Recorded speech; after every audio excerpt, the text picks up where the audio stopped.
If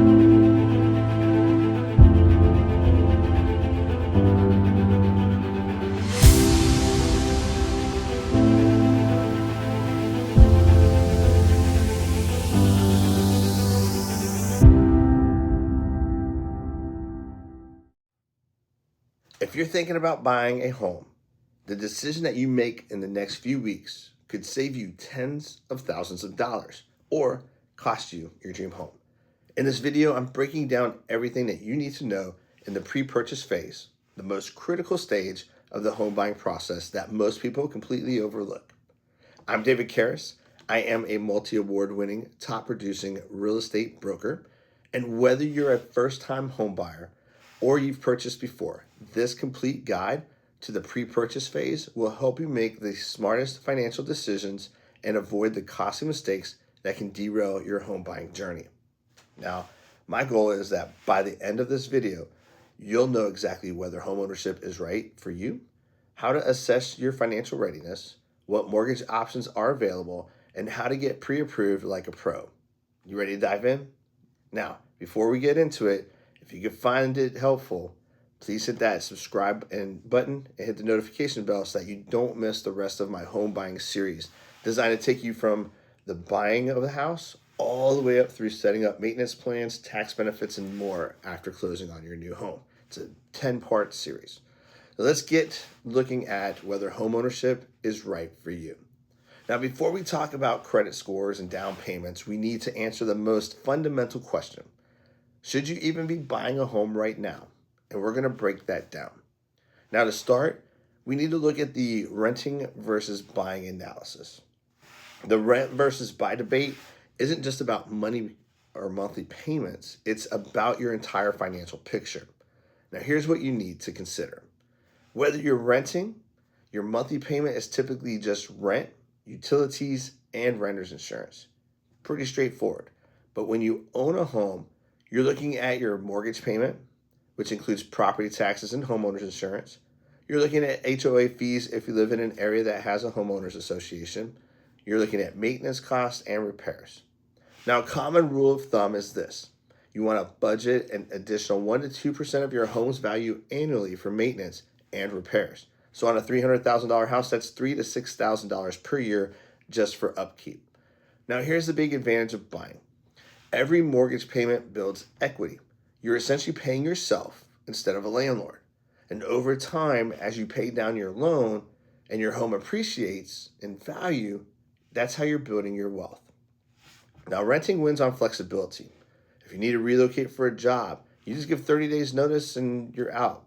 With home ownership, you're committing to stay in one place for at least 3 to 5 years to make the transactional cost worthwhile. Next, we need to find a do our financial readiness assessment. So how do you know if you're financially ready? You ask yourself these 4 questions. Question 1, do you have stable income? Lenders, they want to see at least 2 years of consistent employment history.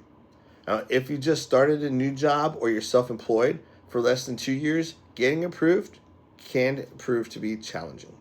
Question number 2, is your credit score in good shape? We're going to dive deeper into this in a minute, but you'll generally need at least a 620 credit score for conventional loans. Through those 740 or higher get you the best rate. Now, question number 3, do you have enough saved? Not just for the down payment, but you're going to need closing costs, moving expenses, and emergency funds, whether the water heater dies 2 weeks after you buy it. It just depends. Question 4. Can you afford the total monthly payment? Lenders use the 28-36 rule. Your housing costs shouldn't exceed 28% of your gross monthly income, and your total debt payments should not exceed 36%. Financial readiness is only half of the equation. Now let's talk about lifestyle and timing. First, we want to look at career stability. Are you in a career where you might need to relocate, like the military? Buying a home in a city you might leave in 18 months doesn't necessarily make financial sense. Let's talk life changes. Are you planning to expand your family? Are you planning on getting married? These life events should factor into your decision. You don't want to buy a 2-bedroom condo when you're planning on having 3 kids. Right? Market timing. Now, while timing the market perfectly is impossible, understanding market conditions matters. In a seller's market with bidding wars, you might wait. In a buyer's market like we have today, with more inventory, you have some leverage. Now, personal readiness. You got to be honest with yourself. Are you ready for the responsibility of home ownership? Mowing the lawn, fixing the fence, dealing with the repairs. These are now your responsibility, not the landlord's. Now, if you're nodding yes to most of these considerations, let's move forward to understand your financial picture. Now, let's get into the numbers that will determine what you can afford and what interest rate you might look at be paying. Now, your financial picture is built on 4 key pillars. The first being the credit score and their impact. So let's talk about that. Your credit score is the single most important number in your home buying journey, and here's why. Credit score ranges matter. If you're at 760 to 850, that's considered excellent. You're going to get the best interest rate available. 700 to 759 is good. You're still getting competitive rates. 650 to 699 is considered fair. Your rates increase, but you can still qualify. 620 to 649 is considered poor, and you're going to have limited options and your higher rates. Below 620, you're going to struggle to get approved for conventional loans. Now, the interest rate impact. Let me show you how much this is actually going to cost you on a $300,000 mortgage. And this is just for example, okay? With a 760 credit score, you might get a rate of 6.5%. That's going to be $1,896 a month. Now, with a 650 credit score, you might get 7.5%. That's $2,098. That's $200 more a month, or $72,000 more over the life of a 30-year loan, just because of your credit score. Now, that's just estimate, okay? Everything's negotiable. Now, what we got to look at is, 1, pay all your bills on time. This is 35% of your score. 2, keep credit card balances below 30% of your balance limit. 3, don't close old credit cards. Length of credit history matters. 4, don't apply for new credit cards or credit at all in the next 6 months before buying a house. 5, check your credit report for errors and dispute them. Okay, that's how you're going to increase your credit score. Now, most experts recommend having a 740 or higher score before applying for a mortgage to get the best rates. But sometimes situations don't allow for that. Just keep in mind, the better your score, the better your rate. But do not let not having a 740 keep you from buying a home.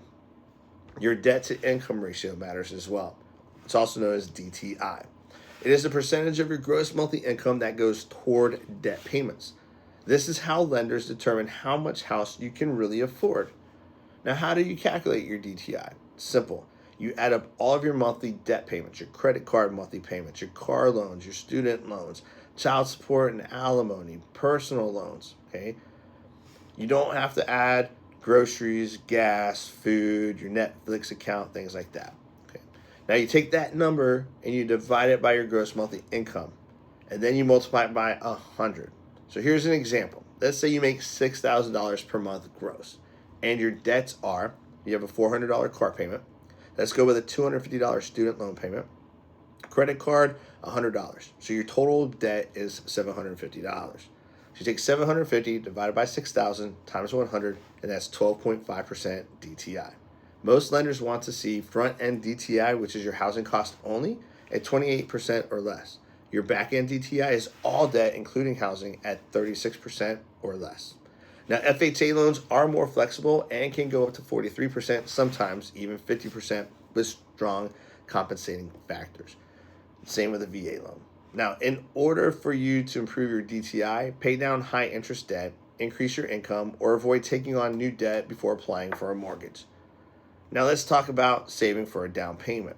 How much do you really need? Well, let's bust a major myth.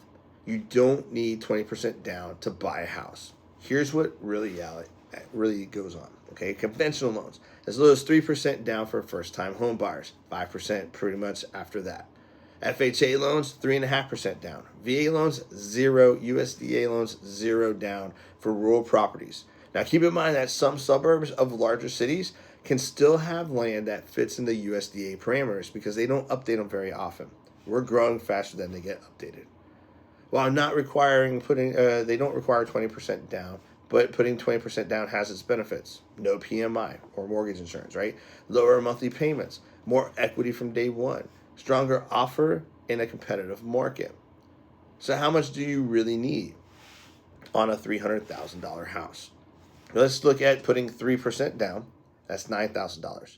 5% down, $15,000. 10% down, $30,000. And 20%, $60,000. Now here are some savings strategies, because I don't want you getting focused about those numbers so much, okay? Automate transfers to a dedicated savings account. Have it come taken out before you see it. Cut discretionary spending temporarily. Okay? Maybe you can go eat at McDonald's versus, a nice steakhouse. Consider down payment assistance programs. Look into gift funds from family members, but talk to your lender before you accept funds to make sure that they are handled and documented appropriately. There are some additional costs beyond down payment. Okay, you're going to have your closing costs as well. Here's where first-time buyers get caught up and get caught off guard. The down payment is just the beginning. The first added expense to plan for is your closing cost. Expect between 2 and 5% of the purchase price. On a $300,000 home, that's $6,000 to $15,000. Okay, this includes a loan origination fee of 1 to 2% of the loan price, appraisal fee $400 to $600, home inspection $300 to $500, title insurance. That's negotiable in the contract, though. Maybe you can get the seller to pay for it. Attorney fees, recording fees, prepaid property taxes, and insurance. Most want 3 to 4 months. The next is moving costs.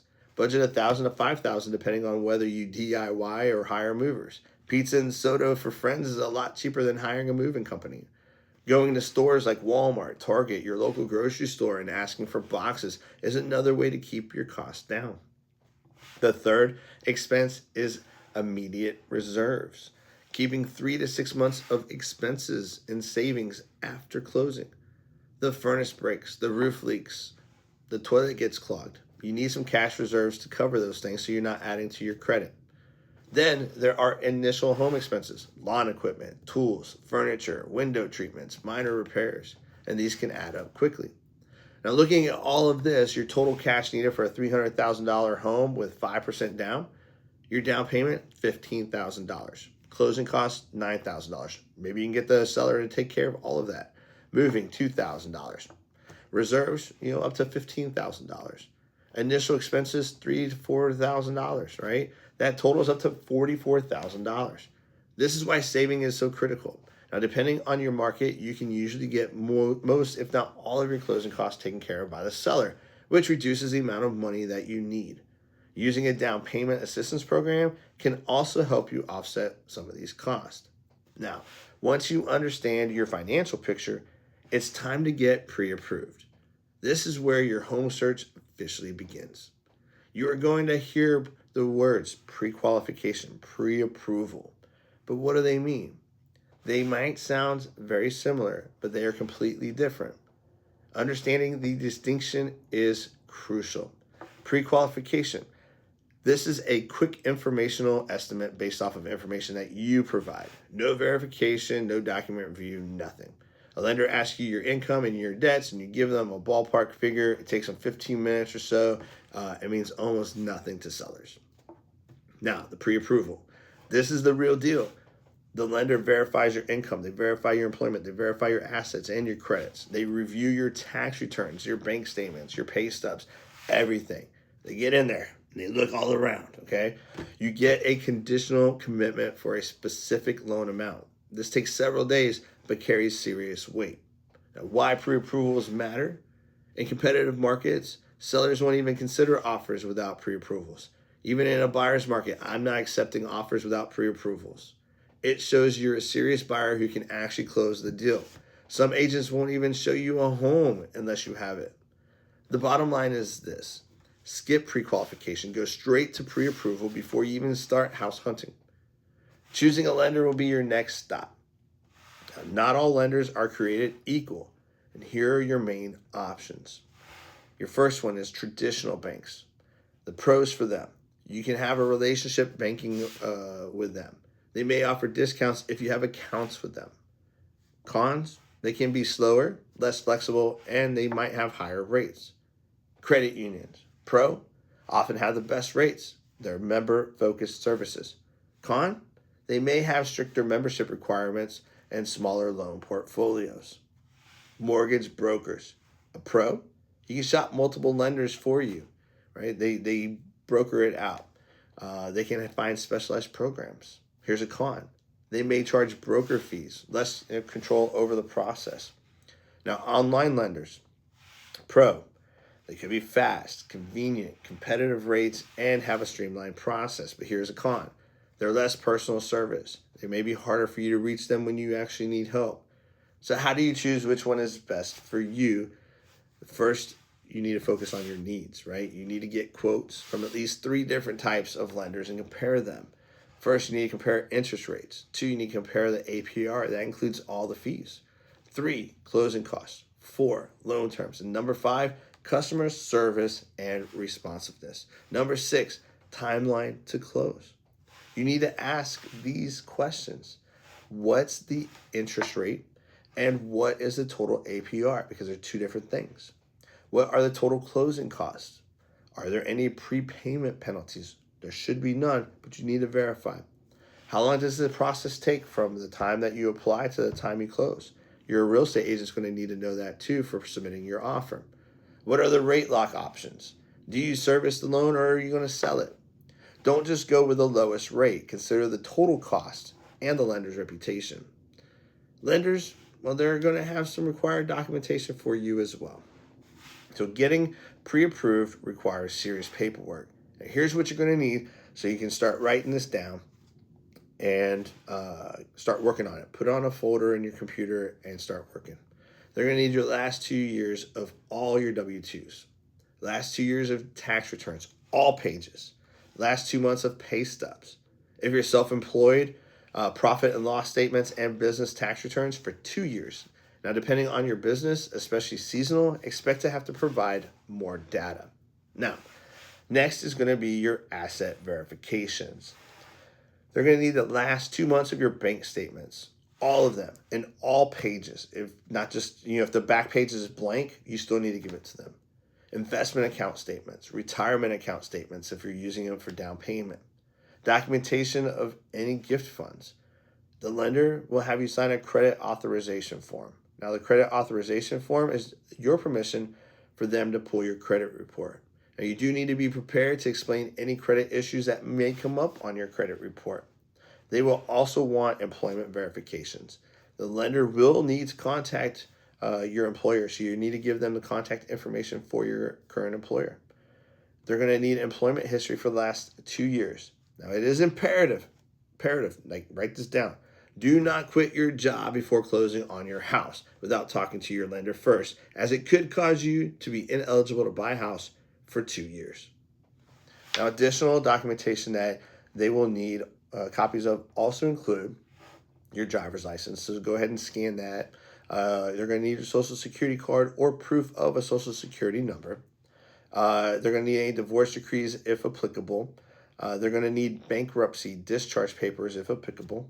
Now I'm going to give you a pro tip. Organize everything into a digital folder before you start. It's so much simpler to get all that paperwork, put it in a folder, and then you email the folder. Now, don't make any large deposits without a paper trail. Okay? They want to make sure you're not funneling any money around.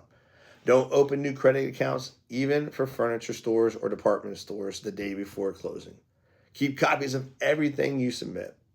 Now, let's dive into understanding your buying power. Your pre-approval letter will state your maximum loan amount. But here's a secret.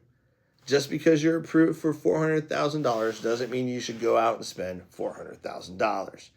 Lenders are going to qualify you based on their risk tolerance, not your comfort level.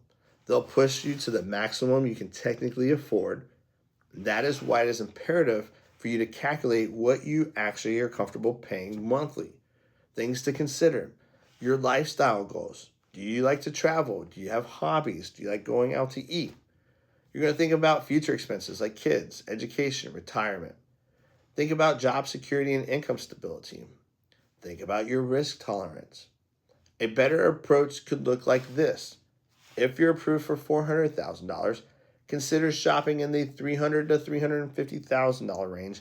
This gives you lower monthly payments. It gives you more financial breathing room. It gives you more money for furniture and improvements. It gives you less stress if your income decreases. Now, to calculate your true budget, what you need to do is take your gross monthly income and multiply it by 0.25.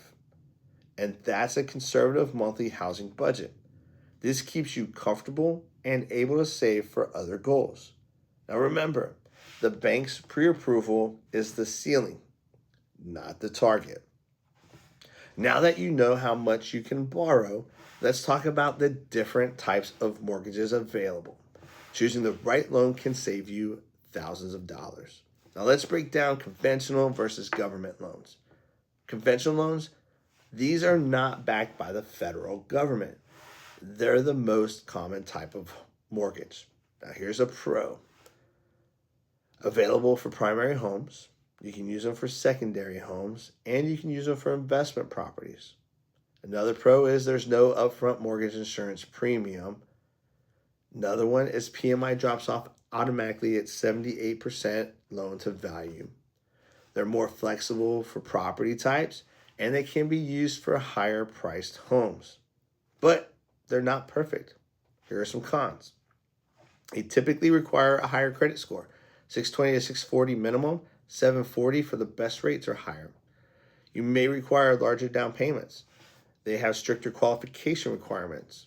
They're best for buyers with good credit, stable income, and at least 3 to 5% down payment.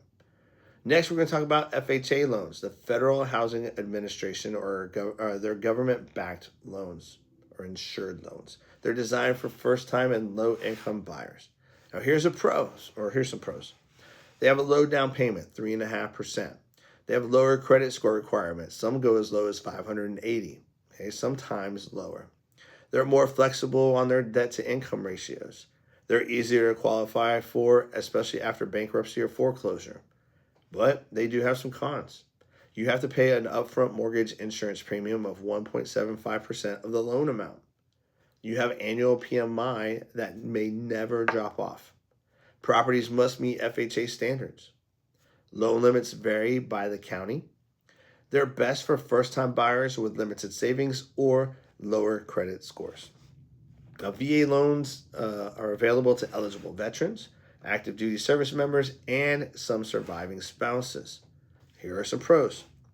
0 down payment requirement. No PMI ever. Competitive interest rates. Easier qualification standards. They can be used multiple times. Now here are some of the cons because it's not perfect either. The VA has a funding fee, 2.3% for the first time use with 0 down. Can be financed in, but it is waived for disabled rated veterans. Now property must meet VA standards and they can kind of be a little strict. It's only for your primary residences. Now it's best for anyone who qualifies because this is the best loan program available. Next, USDA loans. The United States Department of Agriculture has set up these loans for rural and suburban home buyers. Here are some pros. Like the VA loan, 0 down payment. They have low interest rates. They do have low mortgage insurance. Now here are some cons. Income limits, they do apply. The property, they have to be in an eligible rural area, though many suburbs qualify because we're building out faster than they can adjust the maps. There are longer processing times.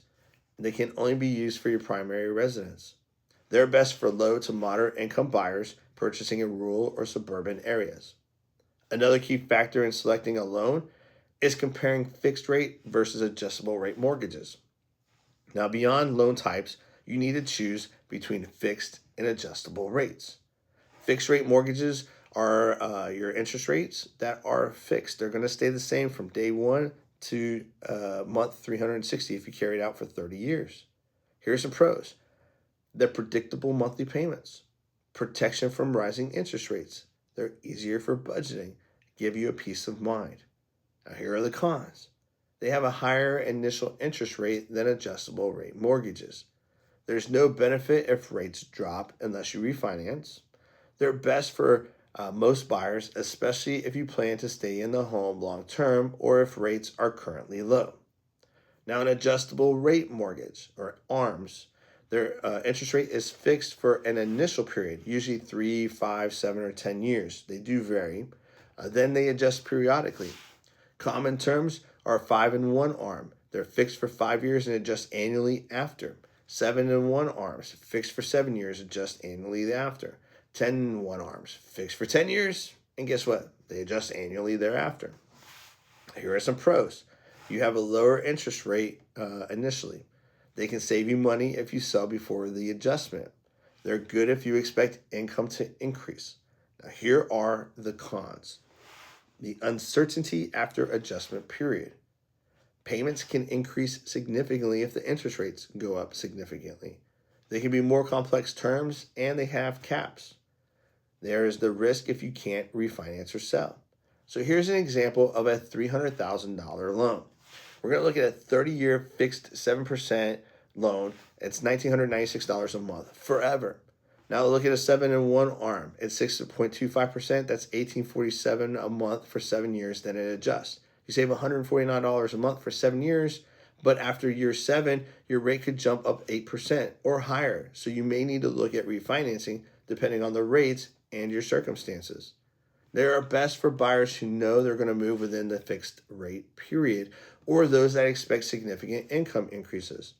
Down payment requirements by loan type is the next topic that we need to discuss. Now, let's get specific about down payment requirements for each loan type, because this is where a lot of confusion happens. Conventional loans, minimum 3% down for first-time buyers. Standard is 5% down for most buyers. Ideally, 20% down helps you avoid PMI. Now, with investment properties, they want 15 to 25% down as a requirement. With FHA loans, you're at 3.5% down with a credit score of at least 580 or higher.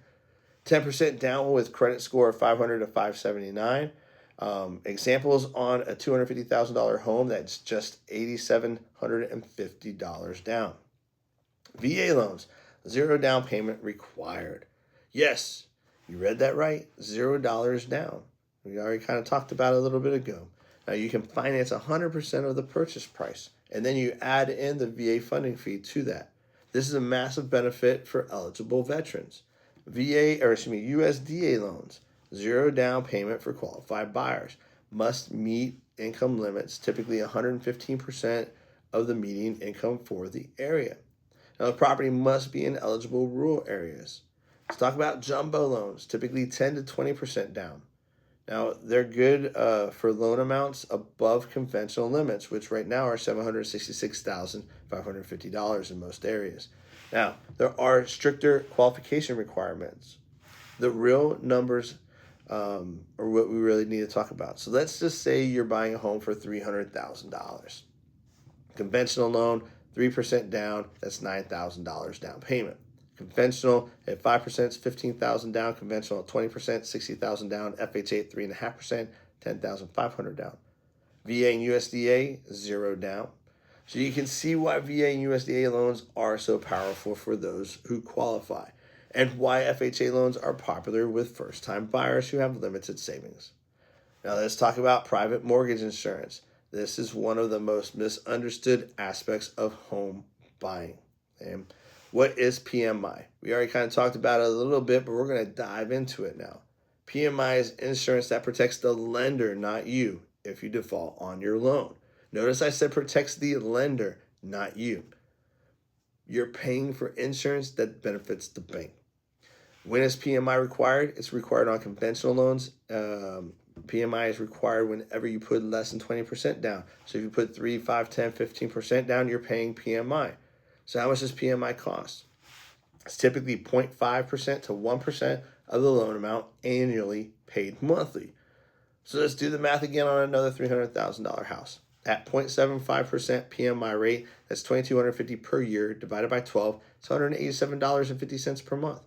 That's an extra $187.50 every month just for insurance. So how long do you pay PMI for? For conventional loans, PMI automatically drops off at 78% loan to value through regular payments. You can also request cancellation at 80% loan to value. So here's an example timeline. If you put 5% down, you'll typically pay PMI for about 11 years before it drops off automatically. With FHA mortgage insurance is different. FHA loans have 2 types of mortgage insurance. They have upfront premium, which is 1.75% of the loan amount, and that can be rolled into the loan. And then they have annual premiums of 0.55% to 0.85% paid monthly. So here's the kicker. For FHA loans with less than 10% down, the annual premium never drops off. You pay it for the life of the loan, 30 years. The only way to remove it is to refinance to a conventional loan once you have 20% equity. On that $300,000 FHA loan, upfront cost would be $5,250 added to your loan. Annual would be $2,000 per year divided by 12. It's $166 a month for 30 years. Total paid over 30 years, $59,800 in mortgage insurance alone. Here's some strategies to avoid or reduce PMI. Option 1, save for 20% down. This is the cleanest option but takes the longest time. Option number 2, piggyback a loan. You can do an 80-10-10. Right? You put 10% down, you get a first mortgage for 80% and a second mortgage for 10%, no PMI. But the second mortgage has a higher interest rate, and this is not very common and can be very hard to acquire. Option number 3, lender paid PMI. The lender pays your PMI in exchange for a slightly higher interest rate, typically 0.25 to 0.5% higher. You can't deduct it, but you can also don't have to worry about a separate PMI payment. Option number 4, pay down to 80% loan to value faster, so you can make extra principal payments to reduce that. And once there is a 80% loan to value, request it goes away. Now the VA loan, you don't have to worry about it. Even at 0% down, there's no mortgage insurance. You don't pay a thing one time, but the funding fee. And if you're disabled, you don't even pay it at all. So is PMI really that bad? Here's some perspective. Yes, PMI costs money and doesn't build equity, but it's your choice. Right? You can choose whether to wait 5 years to save 20% while rent increases and home prices rise, or you buy now with 5% down and you pay PMI. Sometimes paying PMI for a few years is worth it to stop paying rent and start building your equity. You can always refinance later to remove PMI once you have 20% equity. The key is understanding what you're paying and having a plan to eliminate it. Now let's get into the loan terms. They typically have 2 terms, right? You have a 15-year mortgage and you have a 30-year mortgage. Most people choose a 30-year mortgage, but let's look at both options. The pros for a 30-year mortgage. You have lower monthly payments, which is very nice, right? More affordable for most buyers. More cash flow for other goals. It's easier to qualify for. Now here are some of the cons of a 30-year mortgage. You're paying significantly more interest over time. You build equity more slowly. You have a higher interest rate. And when you look at the 15-year mortgage, some of the pros, well, you get to save a massive amount of interest. You're paying interest for half of the time. You get to build equity faster because you're putting more money down. Lower interest rates by about 0.5 to 0.75%, and you own your home sooner. Now, some of the cons. You're going to have a much higher monthly payment. You're going to have less cash flow for other things. It's going to be harder to qualify for. They're less flexible. Now, the math on a $300,000 loan. 30 years at 7%. That's $1,996 a month. $418,527 total interest. 15 years at 6.25%. That's $2,578. Which is a total of $164,046 in total interest. So you paid $582 a month more, but you saved $254,000 in interest. That's life-changing, right? A middle ground, get a 30-year mortgage, but pay extra towards the principal when possible. This gives you flexibility when money is tight, but lets you pay it off faster when you can. So what should you choose, right? The 30-year mortgage. The most first-time home buyers choose this because they're prioritizing cash flow. 15-year mortgage, it's higher earners with stable income who want to build wealth faster. The right choice depends on your financial goals, your income stability, and other priorities. Now, we've talked about a lot, so let's recap before we close. So we're going to recap on what we've covered in this comprehensive pre-purchase phase guide. First, we determined if home ownership is right for you by analyzing the rent versus buy decision, assessing your financial readiness, and considering lifestyle and timing factors. Second, we dove deep into your financial picture. We talked about your credit scores and how it impacts your rate, your debt to income ratio, how much you really need for that down payment, and all those additional costs beyond down payment that catch buyers off guard. Third, we covered getting pre-approved for a mortgage, including the critical differences between pre-qualification and pre-approval. We talked about how to choose the right lender and what documents you need, and understanding your true buying power versus what the bank says that you can afford. And finally, we explored all of your mortgage options, conventional versus government-backed loans like FHA, VA, and USDA. We talked about the specific payment requirements for each loan type. We talked about how PMI works and strategies to avoid it, fixed versus adjustable rate mortgages, and the massive difference between 15-year and 30-year loan terms. The pre-purchase phase is absolutely critical. The decisions you make right now in this phase, improving your credit score, choosing the right loan type, understanding PMI, selecting your loan terms, these choices will impact your finances for the next 15 to 30 years. Taking the time to get it right is one of the smartest investment moves that you can make. Now, if you found this video helpful, please click that like button and subscribe to the channel. I'm creating the most comprehensive home buying series on YouTube, taking you from pre-purchase phase all the way through closing day and beyond. Here's what I need from you in the comments, okay? I want to know what's your biggest takeaway from this video. I would like to know what loan type you're looking at, what your target down payment percentage is. Let me know where you are in your journey, and I'll do my best to answer your questions. If you're looking for a trusted real estate professional right now, but you don't know where to start, reach out. I know real estate agents in nearly every state and a few countries, and I can even vet some of them for you and narrow the list down for you to interview at no cost to you. Next up in our series, we're going to be diving into the search and selection phase.